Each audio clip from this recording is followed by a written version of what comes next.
I think what has been happening in the DRC is just people talking about all these ideas of how Joseph Kabila, the outgoing president, is, planning a scheme, rather, of how to still be in control, be in charge of Congo, even if there's someone else at the helm of, power in his country.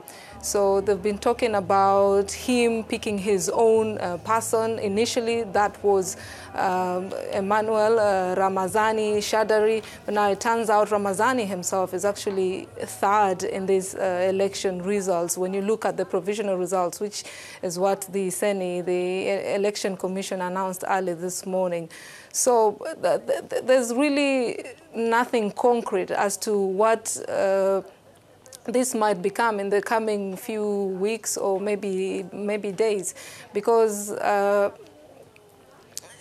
it's like it's relaxed, in Congo. That's what I can say. Yes, the opposition, the camp of the opposition, that is Fayulu's camp, Martin, sorry, is reacting, negatively to this, saying, no, those fraud there. But it's not that. People are happy, I guess. The majority are happy because Felix Tshisekedi is the leader of opposition, and so many Congolese, the majority of the Congolese indeed, did want someone else, just not Kabila.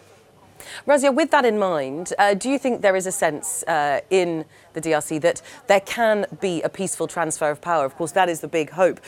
Or might this, this political upheaval see a return to violence?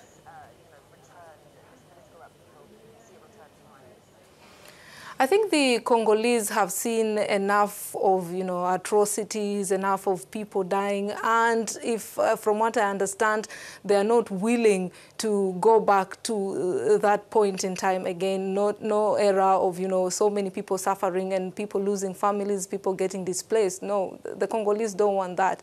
So it's feeling peaceful right now, and I really hope personally that they've learned the lesson, because if Kabila is the person they wanted out of power, and in fact he is, then I don't see how the Congolese will be going back to chaos, not now, because the person who is taking this is, Felix Tshisekedi is the leader of the opposition. He has support, he has a stronghold from so many parts of Congo, and that means, there's really no dissatisfaction with what CENI has announced this morning. So I don't see any violence, coming out of this in the coming, weeks or even days. I don't see anything violent coming out of this.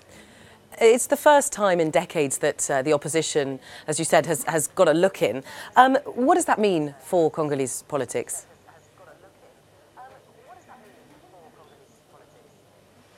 I think the Congolese politics is still immature, for lack of a better word. It's still among the worst democracies, and to have the election conducted, an election which has been delayed for far too long, and to have the election commission actually announce an opposition candidate as the winner in this poll is actually, it's quite a milestone for the country. But that doesn't mean that they've just quickly hopped into, what you'd call a democracy. There's still a long road for the DRC to achieve this profile of a democracy. It's still an authoritarian state, and this is not a guarantee it will remain like this. But the hope for many is that they can, shift, and that narrative can change locally, on the continent, and also internationally.